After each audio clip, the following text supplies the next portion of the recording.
Hi everyone, welcome to this month's lecture for Ad Hoc Group 3, Food, Culture and Society of the Indian Sociological Society. And today we have Dr. Pooja Kalita with us. Before I move on to the lecture, I'm just going to take 2 minutes to very quickly talk about this research committee. So it's ad hoc group number 3, Food, Culture and Society of the Indian Sociological Society, which was actually incepted last year in July, and we started functioning in September. And so far, the RC has been doing really well with a lot of young people as members. And I'm also very happy to say that we have had speakers who have brought very different, diverse perspectives, primarily from regions which have not really been documented in Indian sociology earlier. And for that, I'm really thankful to all the speakers and the participants. We have around 70 members in a year or so, which is also a commendable thing, particularly on something like food, which is not yet mainstream in sociology. And with that very brief introduction of the RC, I am now going to introduce our speaker, Pooja Kalita, who is going to talk about Ghoro'r Bahirot, which in Assamese can be translated to outside the house in English, and ideas of femininities, masculinities, and food in public spaces. So she will talk more about this topic, but let me very quickly also introduce Pooja. Pooja has been actually working on food for quite some time now, and she's trained as a sociologist, has a PhD in sociology from South Asian University, New Delhi. At the moment, she is a visiting fellow at the Colombo Institute of Human Sciences in Sri Lanka. She was a postdoctoral fellow with the Central European University Democracies Institute's Global Forum for Democracy and Development, and was also affiliated with its South Asia hub at the Social Scientist Association in Colombo. Moreover, she has been a fellow with the project Heritage as Placemaking, the Politics of Solidarity and Erasure in South Asia, a project funded by Sweden. And her core research areas are gender studies, sociology of food, heritage studies, and visuality and social sciences. Pooja, I welcome you to ISS, and the floor is yours. You can take around 35 minutes for your deliberation, and after that we can have a Q&A. Okay, thank you so much, Rituparna and the entire group of ISS Ad Hoc Group 3. It's really an honor to join you for this talk, and thank you everyone for joining in for this talk that I'm about to give. And I'm really hoping for an interesting, conversation, and I really hope to also learn from all of you. So, to straight away start with. Whenever this whole uh, whenever this whole idea of gender, food, and space is evoked, it is generally this whole image of a woman cooking in a public space, right? And this, of course, some might say that no, we also have different imageries to refer to. For example, I remember so and so dish, or so and so place. But this has been the general imagery and thought that people immediately come up with. And this notion is so much entrenched in our society, in our patriarchal societies, is that any deviation from it is seen as an anomaly, an aberration. For instance, if we evoke this idea of a woman having food, alone for leisure, it automatically seen as something very different from the usual notion. Similarly, if it is a man in a public spaces in relation to food who is not a chef, or rather who is not really into the so-called manly activities in relation to food, by which I mean, of course, who is not a chef, and neither is the local cook who cooks for huge numbers during feast. And gatherings, in so many Indian contexts, he's referred to as the Maharaj.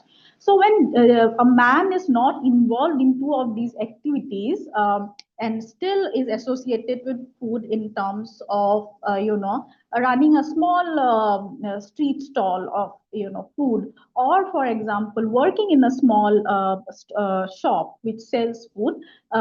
It is seen as some kind of an aberration, in a way that the idea or the question always exists that couldn't he do something more, which can be equated with the conventional ideas of masculinity.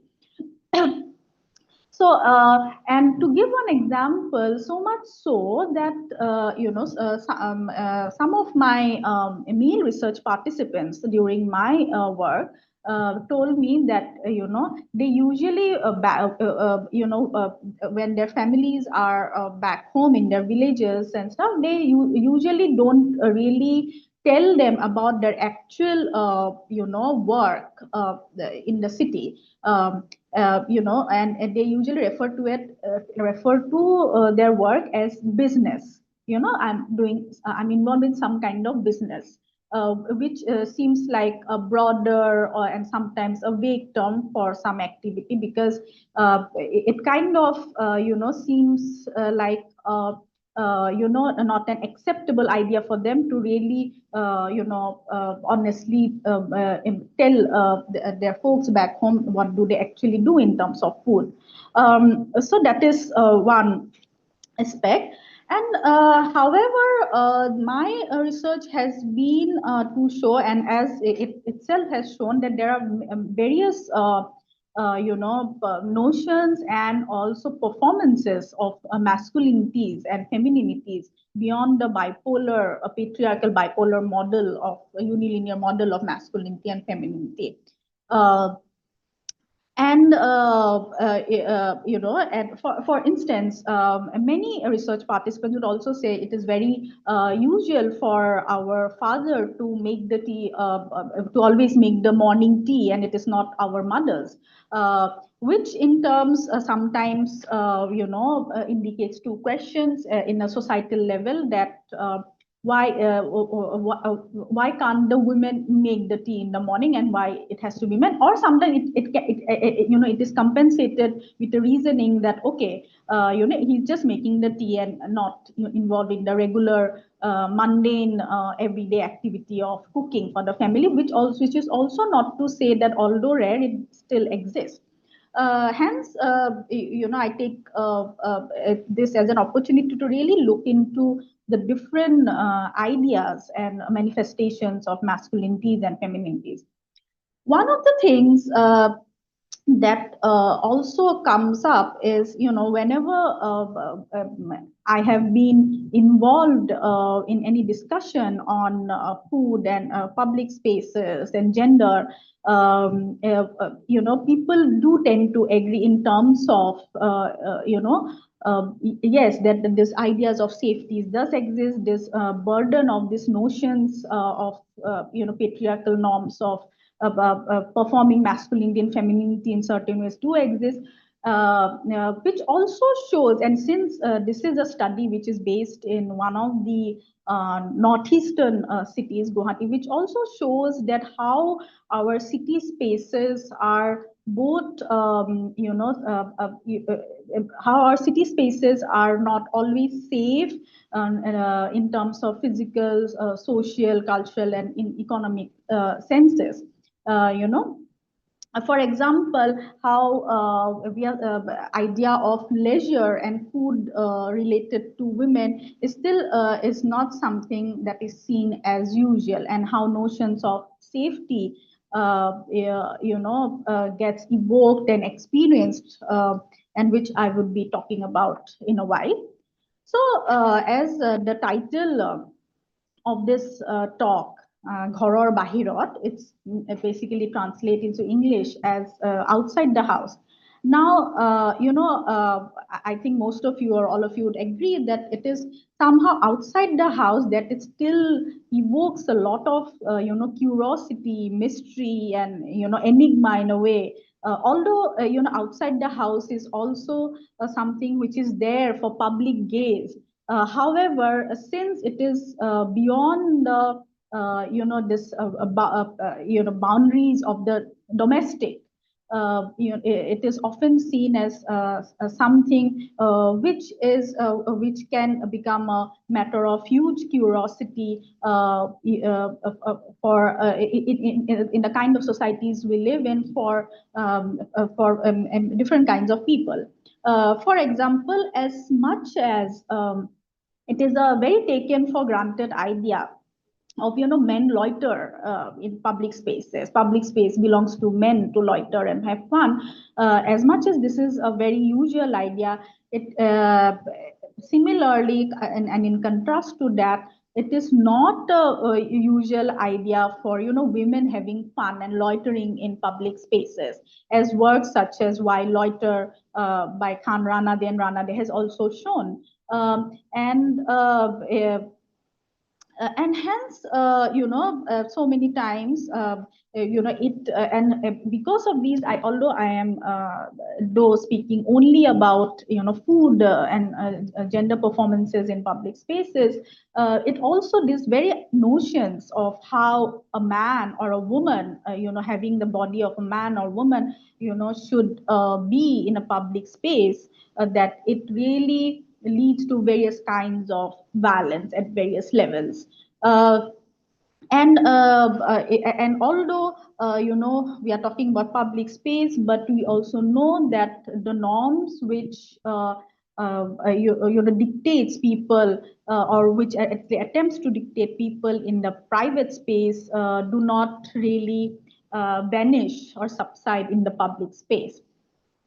So now, to begin with, as I have referred to and as Rituparna really correctly mentioned, many cities and cities which are like located in the so-called, what we call the homogeneously, we call the northeastern region of India, we are not really studied beyond some of the usual tropes, although there are emerging studies and very interesting studies, but it is still rare in terms of we are mostly studied as a space or a geographical location or people and cultures which are far off, distant, or conflict ridden.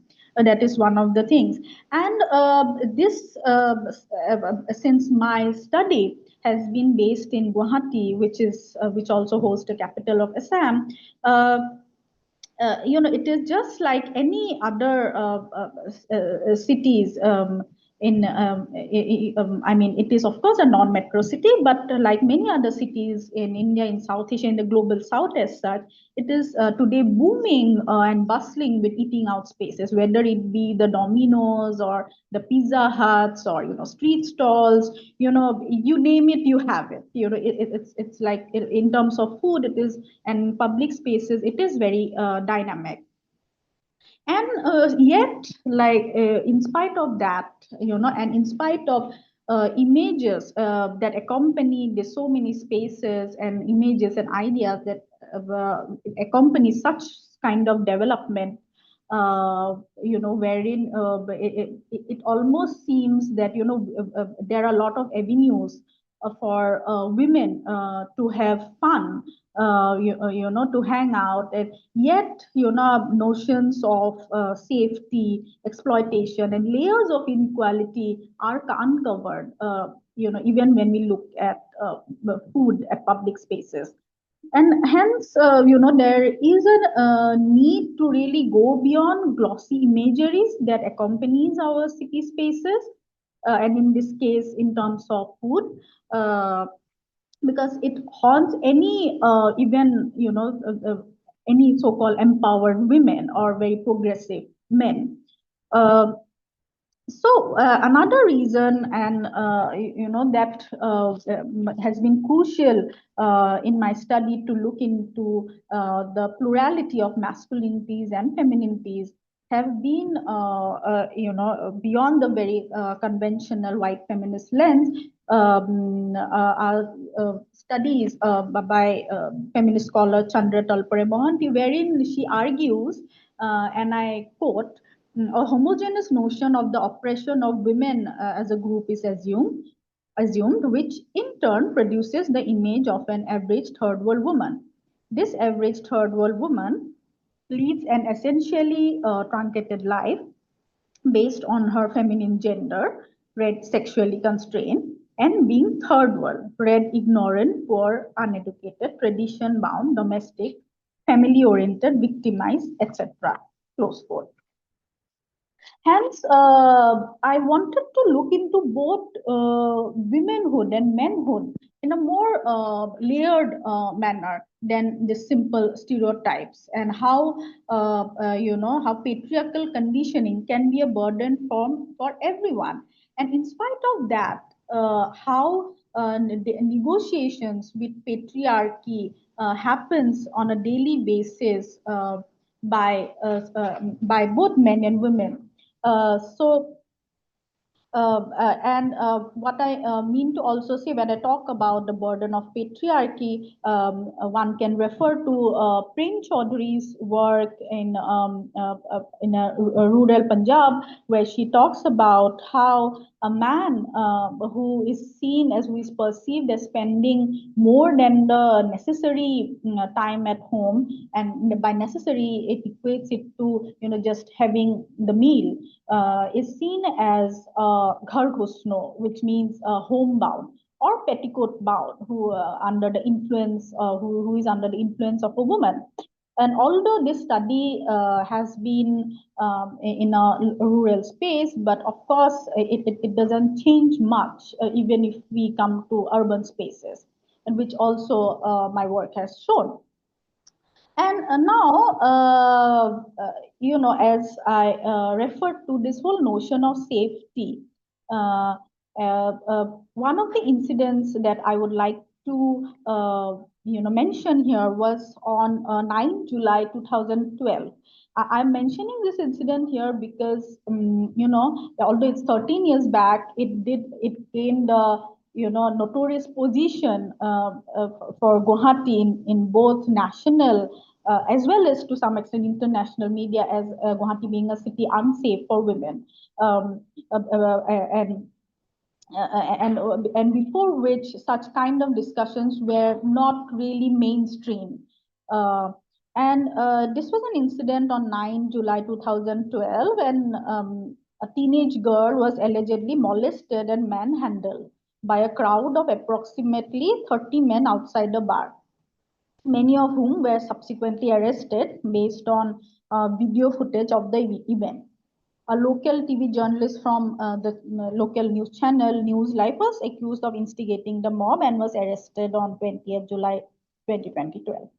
Now, one of the reasons why and although this is not a very rare isolated event, and such instances have happened, and it's quite usual actually, but this was an event which, as I said, really brought the discussion of safety and women and public spaces to the mainstream at that moment, and how we need to talk about pleasure and loitering, and the idea of fun for women in a more political nuanced way. uh, um, and uh, and of course, unsurprisingly, after the incident, there were discussions on news channels and even otherwise that the first question was, why does that girl have to be in a space? It's a bar, and it's an which sells alcohol. I mean, so these are the kinds of very usual discussions that happen during that time, and which happens quite often when such instances happen. So, in terms of this notion of safety, it is not really an one-dimensional concept, and in terms of food, for example, when it comes to public spaces for women going out to eat, one is of course the very usual. I mean, physical, the whole concern for physical safety, which is of course about not getting physically harmed, for example, not getting harassed or raped or molested. The second notion is social safety. That what would people say, or what would people think if they see me at so and so place having food, or if they see me having alcohol here, or if they see me being with this so and so person at this time of the night. And so what would people say are some of the very usual concerns, not to say that that really all stops women from going out, but these are the concerns that exist. And the third is the emotional safety, like about this whole idea of guilt. And it has been mostly very common with married or elderly women, mostly because uh, it will be always like, okay, can I have fun without my family? Can I just eat out without my family? Or even within the domestic space, can I have something or make something nice for me, while which others might not have or might not want. uh, and hence, although works like Why Loiter, very aptly and beautifully showed, the kind of hindrances that and obstacles and concerns that women have to face when women loiter, that is going around without a purpose, just for leisure. But here, and even with the most food as one of the most mundane aspects of our life, and even when food it does show a very particular purpose of having food outside, even that is not devoid of these concerns of safety that I have underlined. And one of the aspects that I would like to bring in here, that as a female researcher who was, conducting this field work, it also became highly, a matter of concern for me as well, to go out in the evening after a certain point of time to conduct field work, to observe people having food and making food, consuming food. And herein the boundary of the researcher and the research was really blurred for me, because somehow the concerns of my especially my female research participants and me kind of submerged. uh, uh, and However, when it comes to the notions of safety, it is not that it is not present for men. Uh, of course, it is not present in the way it exists for women. For instance, men would not usually, think about being harassed or raped, harassed in different ways, but or catcalled. The concern would be mostly about, oh, do I have the means to really buy food from so and so place, or go there, those kind of those kind of concerns. But in terms of social safety, what would people say does exist? For instance, as I said, that so many men who are cooking, because my talk today, I don't know if I really underline this, it is about women eating in public spaces and men cooking in public spaces. So in terms of, like, what would people say does exist for men who are cooking and preparing food in these spaces beyond being chefs or the so-called local cook as the Maharaj. And as I mentioned, that they would refer so many times as them being involved in some kind of business, because they fear that that people might say that, couldn't you have found some, it's in a city, couldn't you have found something else to do beyond just cooking, and not that too in a fancy restaurant or so. And emotional safety, in a way that that guilt, like I am doing this job, preparing this food, which otherwise is perceived to be prepared mostly by women or only women. Am I like, am I being shame, a matter of embarrassment to my family or to my wife and children? and at the same time, the guilt of not being a breadwinner in the conventional manly manner. So these notions of safety does exist. And however, coming to from this notion of safety, that now, of course, as visuality is a huge part of the development of the foodscape of any city, I would say, especially cities like Guwahati. There are so many images, advertisements, and it would be mostly about these pictures of people enjoying food, including women. And so, when in one of the KFCs that I was conducting, Kentucky Fried Chicken, the KFC, I was conducting field work. I saw this image of a woman, a huge, like a poster, a huge image, rather visual, a very young woman licking her picture. It was a solo image of like a large image of her face, and wherein she's licking her finger, while having KFC. Uh, and it kind of really struck me to ask people around, including the managerial staff, and also people in domestic spaces, and as well as people who come to places like KFC, if that is something very usual for them. Do they really see women eating like that?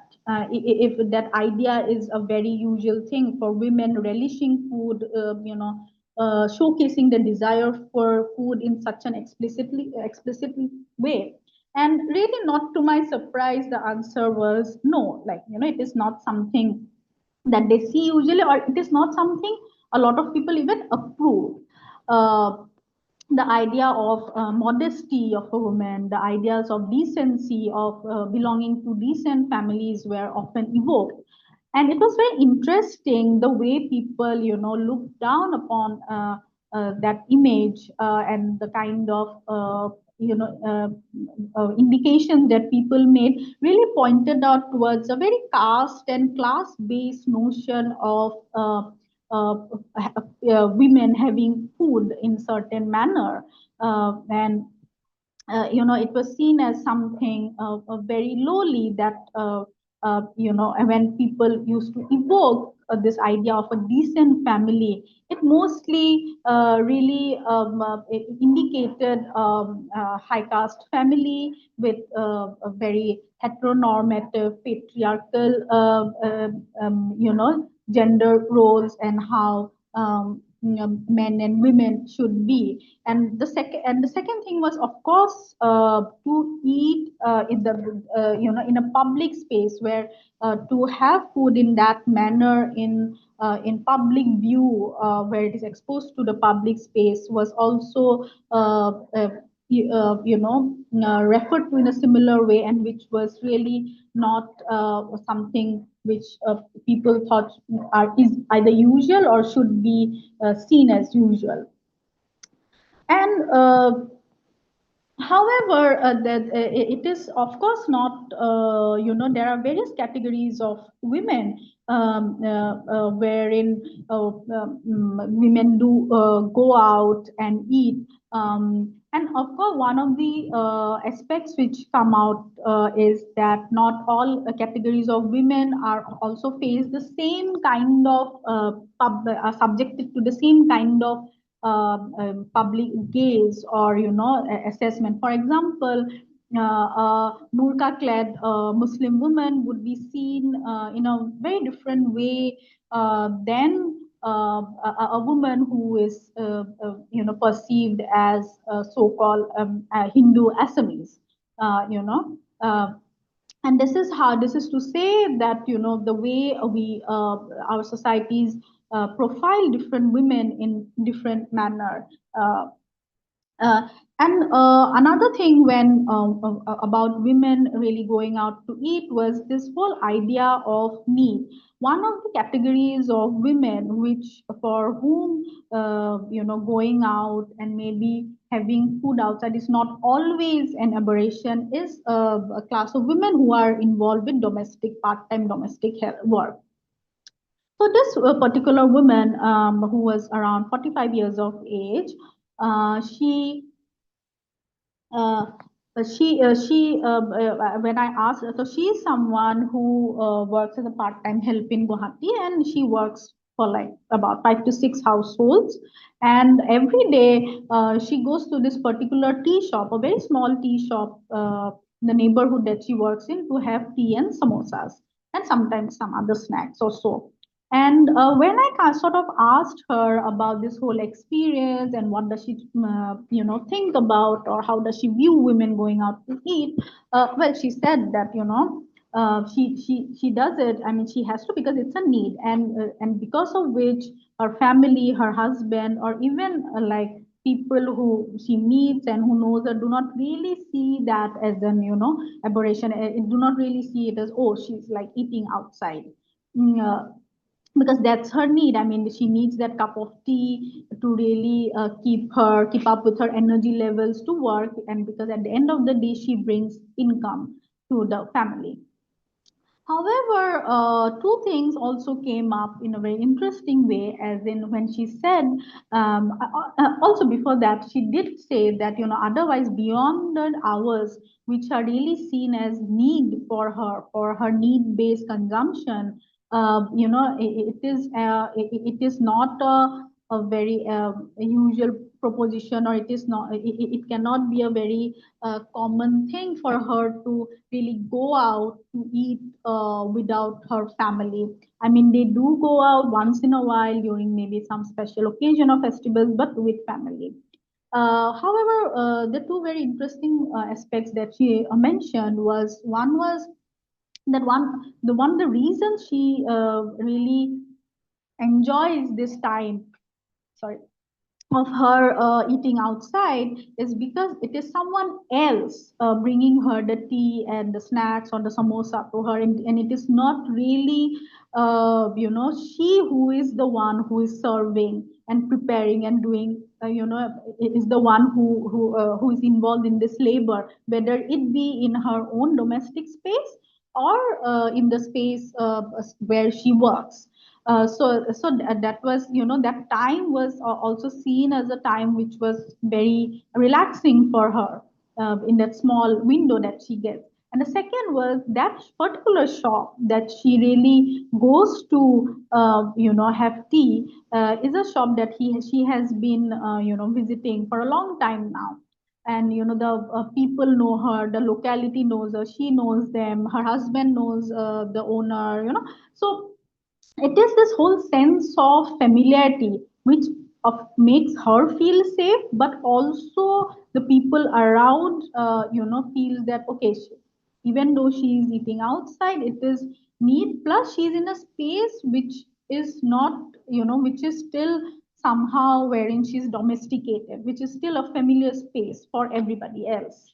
Uh, so, uh, um, uh, and yeah, so coming from that, uh, one really is interesting with all. Of course, I have spoken about KFCs and this international fast food joint, but there are huge numbers of today restaurants which claim to sell traditional, authentic Assamese cuisine, and it is also as popular development as any other, cafe or any other food joint. And however, it was interesting, like how really then women are seen in these spaces. One aspect was, and one insight was, when women go to these spaces, especially when it comes, uh, when it comes to, this tradition, Assamese restaurant, and it is married women or elderly women, mothers and wives. It is also that it is not seen always in a very negative light. Of course, a woman having food in those spaces alone is still it's not something that is seen very usual, but somehow it is seen that, okay, she is not corrupted by the so-called foreign taste, and ultimately she is propagating what is seen as homely or so-called healthy food in opposition to so-called unhealthy food or drinks, which refers to alcohol. However, on the other hand, it is always it is often quite noteworthy that the question of why especially a woman needs to go out to choose a place which sells so-called Assamese cuisine when it can be easily prepared by her or the women of the which can be easily prepared at home. So it is not something that is worth spending one's money on. I mean, that whole idea of it is almost like this whole idea of having deriving pleasure out of having the same cuisine which you have at home but outside doesn't exist. But definitely one has to mention here that these spaces, for example, whether it be cafes or international fast food chains, or it can or these traditional cuisines, these are also many a times class-based spaces, which all the more makes which is of course not accessible to people, especially women of certain classes. Um, and definitely it is when I talk about the public gaze, it is also not devoid of women assessing other women's character, and thus when this whole idea of need is evoked, this need is primarily defined as when a male is not available in the house to meet the need, or the urgency of this need should be such that one cannot wait for the next morning, that a woman has to go out at night, or the timings which are not seen as safe. Or for instance, it is perfectly understood that there has to be a need if someone's husband is suffering from a serious health condition, and there is no other capable male member in the house to get the essentials. And other than that, other than this kind of an exceptional situation, women going out at night is neither perceived to be necessary or seen as a positive light. Uh, and definitely after a certain point, to even go out and to have food, it's something comes as a very strange idea. However, if when I was interviewing elderly women and also elderly men about what, and especially in terms of how do they see the so-called foreign food, where it's like pizzas and burgers, and do they have it, how do they feel about this fast food joints, international fast food joints and cafes. So the initial reactions would be definitely that no, we don't like it. We like to have our just the usual homely food, and it's not good for us and all that. But by and by, as the conversations would go on, these conversations really pointed out towards like this very unfriendly nature of the city, and very unsafe nature of the city, which can be an obstacle for mobility for anybody, and who can be differently able at different points of time. By which I mean that, okay, if I can assume that I'm a perfectly able-bodied person who can roam around and who do not have any issues with physical mobility when stepping out of the house. But tomorrow, if I really, break my leg and have a fracture, tomorrow I'm a differently able person, and hence I wouldn't have access to so many spaces. And what these elderly population really pointed out towards, like how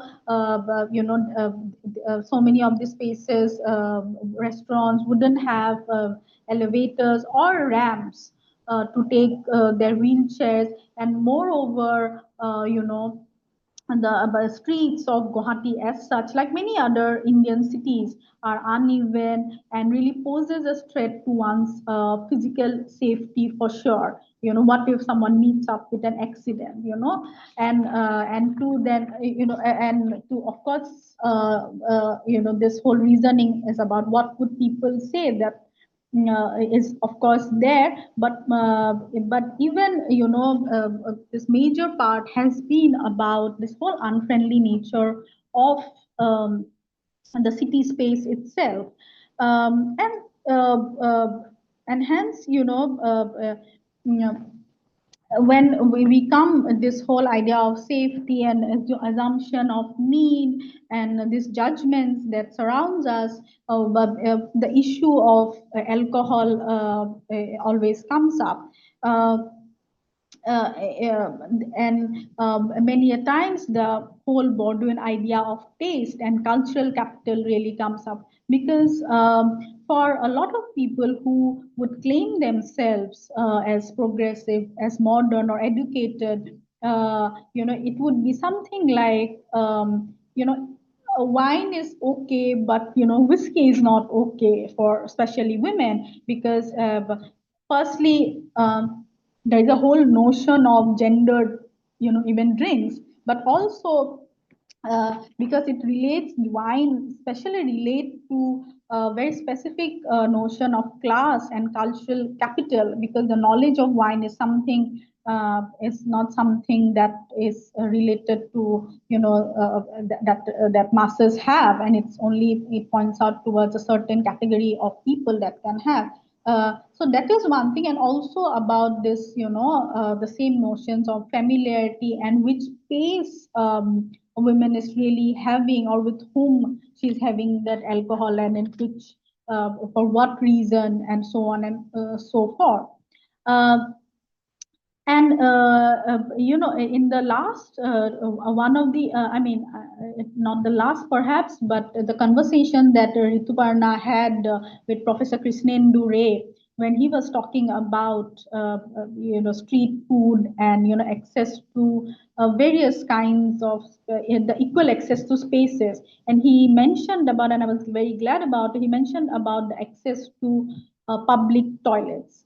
For instance, I can very well say that during my fieldwork, I was seated in one of these KFCs, and I saw this middle-aged woman walking in with her teenage daughter, and they straight walked up to the area which had the toilets. And I still assume that they must be now after using up the toilets, they would be coming out, and they would be ordering food and stuff, but they just used it and walked straight out of the KFC, and which really reminded me that that we our cities are really not do not gives us equal our hygienic spaces for women to relieve themselves.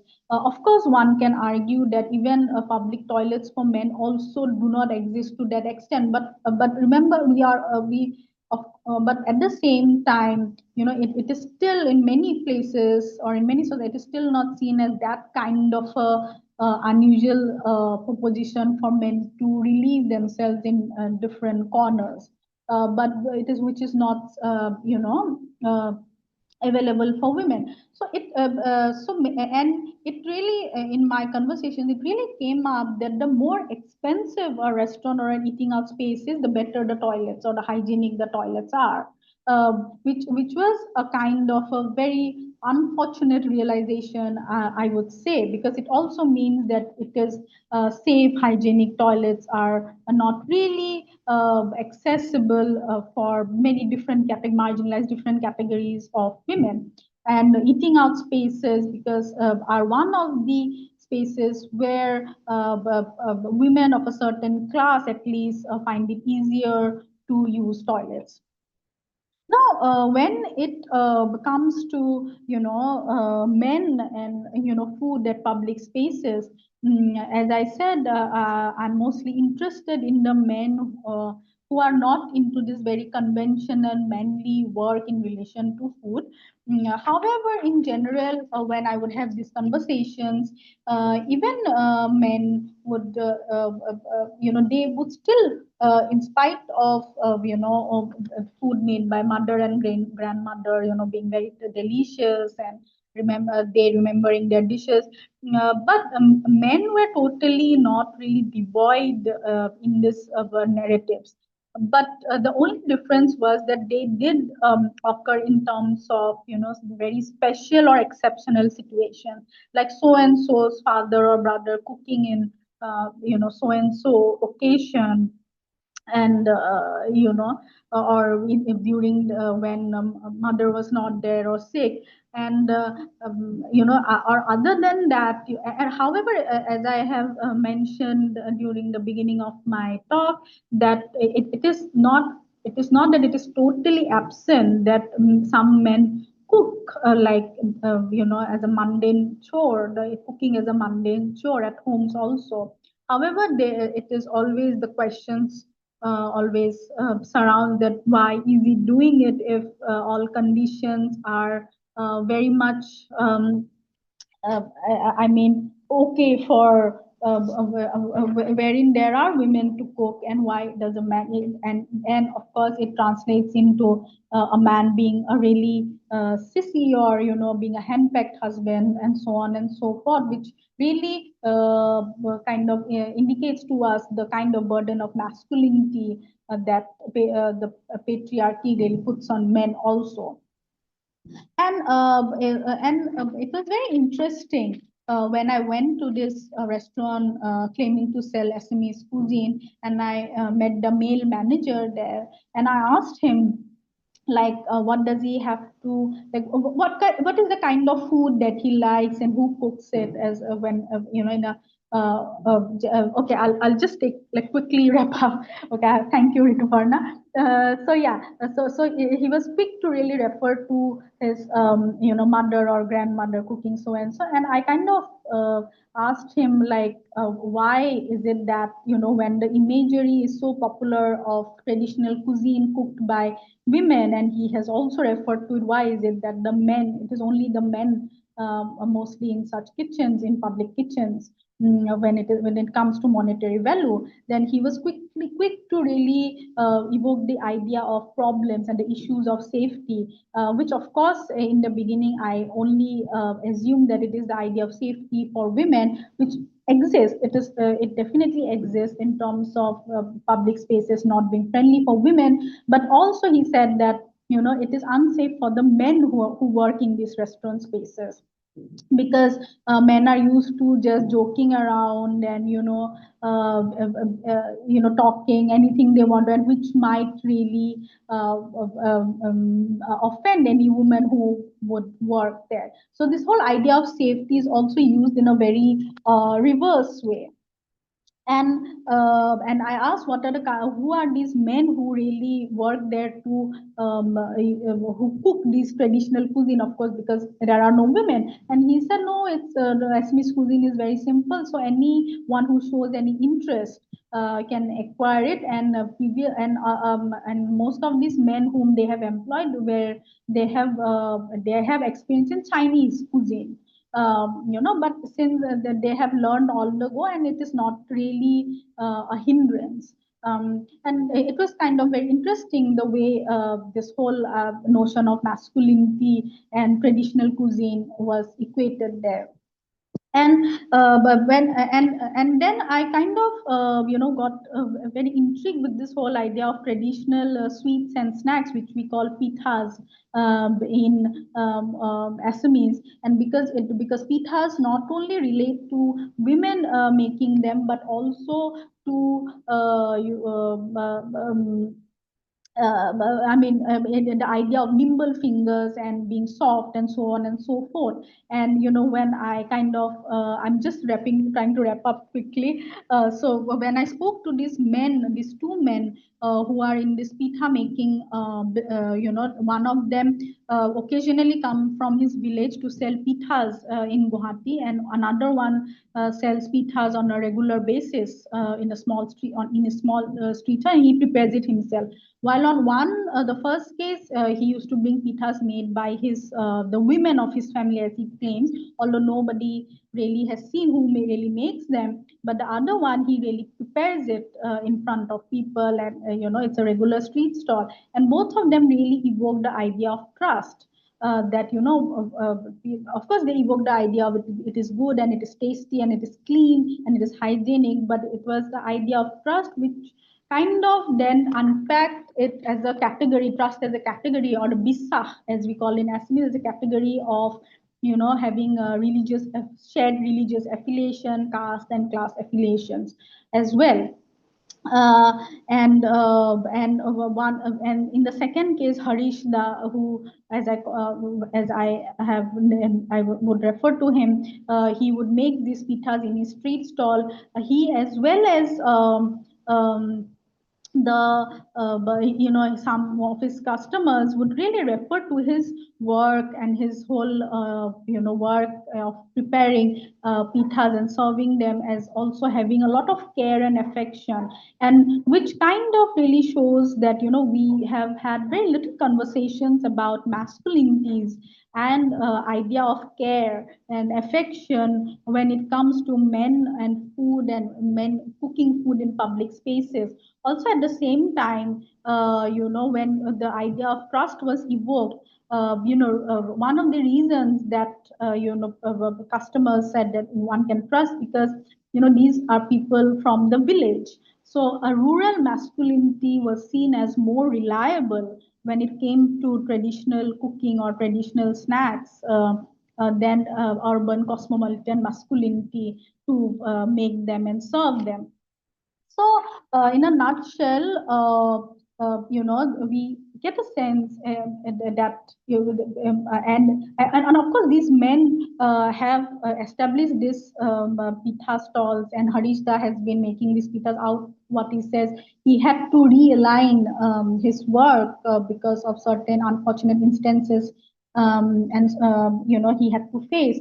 So he had to define his masculinity in a way in terms of the food he's preparing, which he also says that because he's the primary breadwinner, he has to think about his family.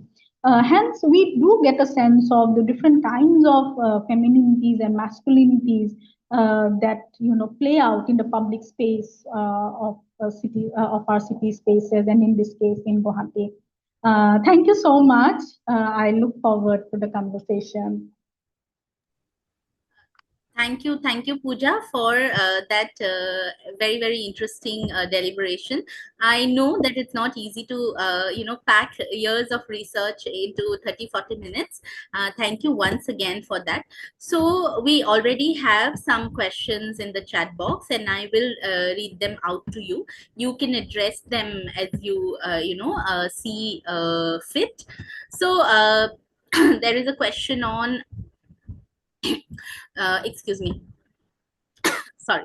How do you see the idea of branding when it comes particularly to male cooking outlets like Graduate Chaiwala, MBA Chaiwala, etc., in metropolitan, non-metropolitan spaces, in the conventional idea of cooking as a feminine task? There is another question which is about wanting to know your opinion about the recent trend of girls not much interested in cooking, and what about boys who know how to cook? Yeah, maybe you can take these two and then we will come back to the rest of the questions. Yeah. So thank you for this very interesting questions, and it really makes me ponder further, actually. Of course, this whole idea of branding is very interesting, as it is very much set up in a very neoliberal and yet in a very, patriarchal way. And this whole idea of branding also goes back that to, a woman, I mean, although I'm not saying it is absent, but a woman just selling tea in just the usual 5 or 10 rupee tea outside any place. It's something, it's not something always seen as very usual. One of the aspects is that, she must be doing it out of some need. And not something out of, to create a brand for herself. It always does not always, it's a very common thing. But with this graduate skywala, and I think and it's just my thought that it again kind of really shows us a very gendered notion of the public, along with the whole idea of neoliberal branding, which evokes ideas of finesse or cleanliness or hygiene, which that is one aspect, because with branding comes those kind of aspects. And now a 5 or 10 rupee tea might cost about 100 or 80 Indian rupees. Whereas, it also kind of, one can of course see it as some kind of a challenge to this whole, patriarchal notions of men not making the usual regular stuff in the public space, whereas they're making the tea now with such brands. But also it kind of again underlines that about the public space being very and the public and our society is being more welcoming towards brands propagated or being associated with men, and heterosexual men, more than or male bodies. So that would be my answer. And the second question would be women now not being interested in cooking, and men who cook. I think, as I said, there are all kinds of femininities and masculinities that exist. For example, and never, I think, in the history of the world, all women have liked cooking. It is a different matter if women have had the, I would say, the luxury to really, confess it or express it very publicly, or if really men had the leisure or luxury to really express it publicly, that I'm someone who just likes to cook, or I'm just someone who just likes to cook at home and not be the traditional breadwinner which patriarchy asks me to do. I think all kinds of femininities and masculinities does have existed, and it exists. But of course, to have a space today to, in spite of the judgments that surrounds, to have a space to really express that, okay, I'm a woman, I don't like to cook, or I'm a man who really likes to cook, is a welcoming change. Having said that, I would also like to underline that this is also, because I was referring to it as a luxury, because it's also not an option available to everyone, and it really indicates or is based on the socio-cultural economic locations that we are based in. I hope I could answer the question. Thank you, Pooja. So there are two questions on diaspora and migration and food. One is on how women are seen as bearers of culture and traditions in the context of food, particularly when it comes to women in diaspora, and especially when they're in exile. They're also asking, if possible, if you could suggest some critical works. And the other question is about how migrant communities shape urban food cultures and impact local cuisines. And if you have any book recommendations on food and urban sociology. So perhaps you could take these two related questions, and then we'll again come back to the next. Yeah, I think the first one was on diaspora, right? Yes. Yes, of course, my work has not really been on diaspora, so I don't know if I can really answer it very appropriately. But however, whether it be diaspora, as I could relate to the title of my talk, it's still like outside the house in another house, notions about women cooking and women making traditional cooking, never stops to exist.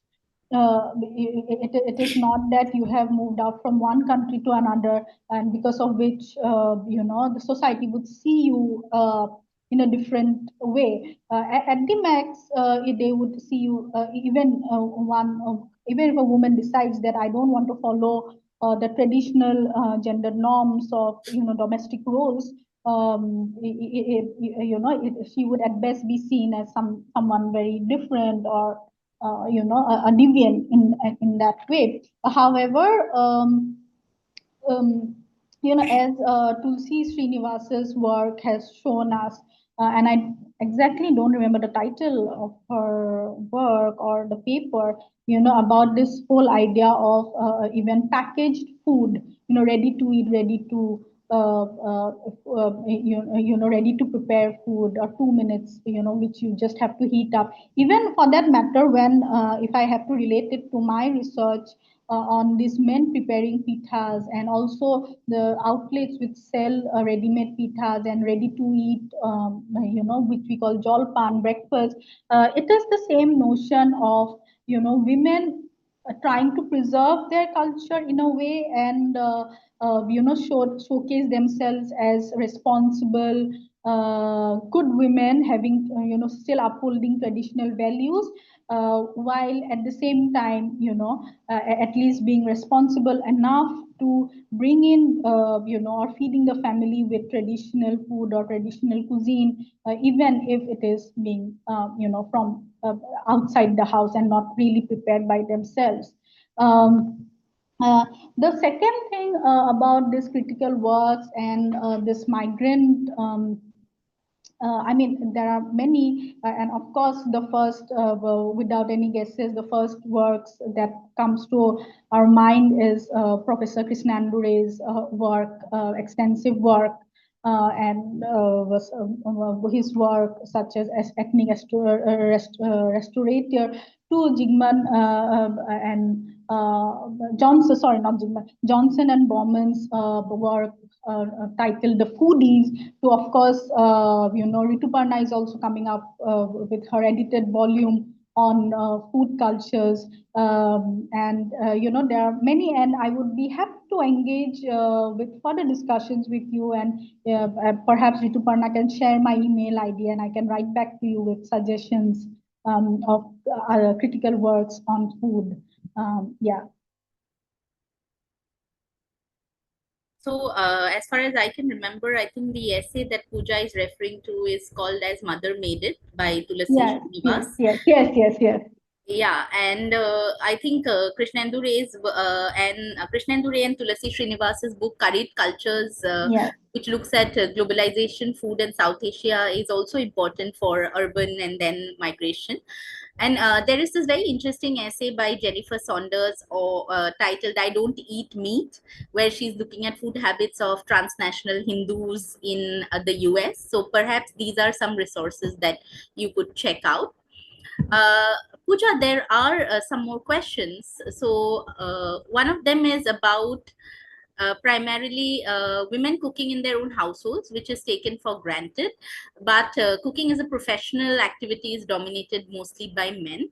So how do you see this double standard shaping the value given to food labor in public versus private spaces?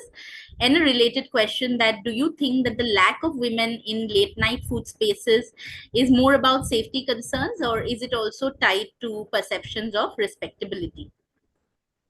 Yeah, a very interesting question. So, as like I have pointed out, and various other studies have pointed out, of course, the same food in terms of even so-called authentic cuisine or ethnic cuisine related to a culture, when it's made at home by a woman, it is not, it is something seen as very mundane, and which is like very usual, although it does is related to ideas of care and affection, where so the value in terms is seen in the idea of care and affection, and not really in terms of monetary value. And when it comes to public spaces, it's mostly the men who are even in traditional restaurants, who are claiming to sell national cuisines or ethnic cuisines or traditional cuisines, and the value then is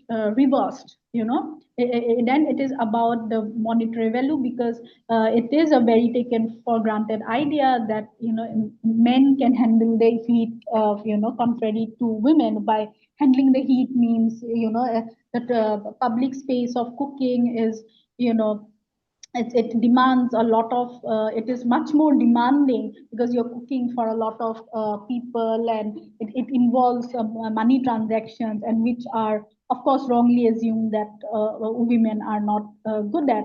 But also it is devoid of this whole notion of care and affection, and it is like, why would an outsider really have this labor care labor associated with care? So it is these two kinds of values which are might not always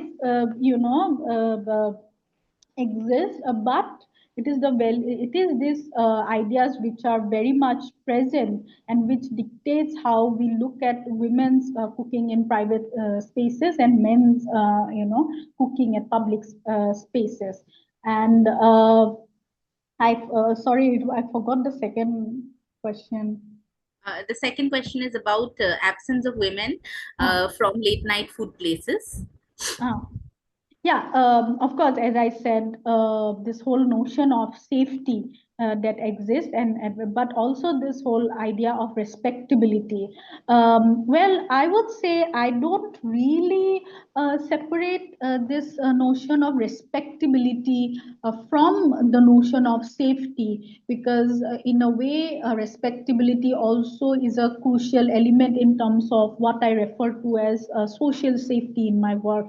Like, what would people say? Will I be, or even for that matter, emotional safety? Like, would I, am I being a bad mother if I am, I'm going out late at night? Uh, with my friends, or so I don't really kind of separate this whole notion of respectability and safety. I think they are very much intertwined, and yeah, I think this whole the reason it's the lack of women in public spaces at night has this both element of safety and respectability intertwined with each other. There's another question about a culinary tradition in Kashmir called the Wazwan ceremony, which was primarily male dominated until recently when women started taking part. There was an article in this where this participation was shown as winning against patriarchy. What are your views on this? Well, I'm very sorry to say I haven't really read the article. Perhaps you can share it with me, and I would be in a much better position to really give my inputs into that. But one of the things, perhaps those who are familiar with, especially Guwahati, now it is also true that there are women. Maybe I think this might be related to what you're asking. Women having their groups, or for catering. Rather than the all women's group for catering, rare, but they do exist. And or for that matter, restaurants where they have only women waitresses, or cooks, which well, in my work, what I found was, of course, at a surface level, we can say that it is kind of changing the patriarchal notions of women being in public spaces in relation to food in certain ways, and cooking for the public for monetary transactions. But on the other hand, it also dangers this whole thing about traditionalization and retraditionalization of women and food. The questions we further need to ask. Of course, I'm not too sure about the research that you are referring to, but so many times women, when they are in public spaces of food, where they are serving food and cooking food, they are presented or they are expected to be dressed or behave in certain ways, which resembles that motherly love or caring grandmother, or that womanly affection. So we need to further question if women are at a are working at or labor is valued or seen or expected in the same level as that of men. Ananya says that in your lecture you said somewhere that Guwahati is the capital of Assam, while that is Dispur. If you'd like to clarify that. No. I meant that it has Dispur, which has the capital of Assam. I don't know if I mean that is what I meant, Yeah, and yeah. yeah, I don't know if it came out, but I remember I said it has the capital of Assam, which is Dispur. Yeah. Yes, I also remember it that way. I think she may have misunderstood. Hmm. There's also a question about mm, not finding male chefs in Ethiopian hotels. Do you think it is a way to respect women or divert attention from the patriarchal mindset? As I said, like we need further questions around it. When women are cooking, like as I said, when it comes to women having their own catering groups now, or women really serving food or preparing food rather than the men doing it. We really need further questions around it and answers around it, if women are valued in the same way as men's labor are valued. For instance, I would give you one example. In one of the restaurants in Guwahati, where it's the women who actually serve the food.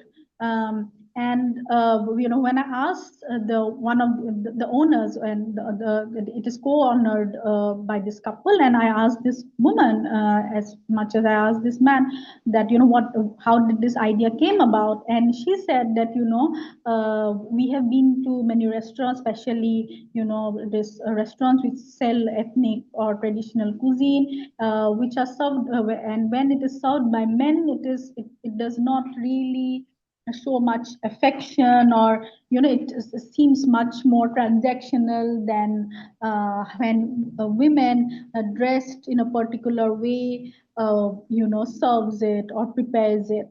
uh, so for so in a way that how the women who are really preparing the food, they are dressed, they are expected to behave. These are some of the questions we really need to ask also, if it is really subverting traditional gender roles that patriarchy ascribes us. There's one last question. Traditionally, the occupation of public spaces through mobile food stalls has been seen as a masculine domain. With the growing presence of women vendors, do you think these spaces are undergoing a gendered reshaping? And of course, also our understandings of urban economies and gender roles. Yeah, I mean, in a way, as I said, now we do see much more women in the public spaces, and even street food. Running street food stalls of different varieties, selling different items. It is definitely there, and although it does raise very important questions of, as I referred also earlier, that Professor Krishnan Dure also underlined, the access to space itself, the access to safety, the access, the question of public toilets, the idea of labor, the idea of uh, traditional labors that is expected of women to do, and all of these notions I see very entangled. But of course one can only hope that presence of more women in the public space, as street even when they're running street stalls, is an very welcoming change, and it would really indicate, and it would really culminate into public spaces being more gender sensitive and sensitive to different marginalized sections of society. I can't see any new questions. Yeah.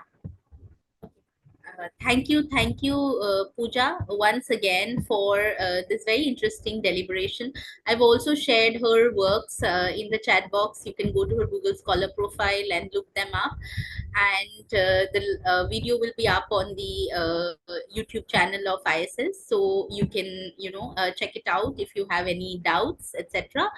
And thank you so much once again for taking time out in the evening and doing this.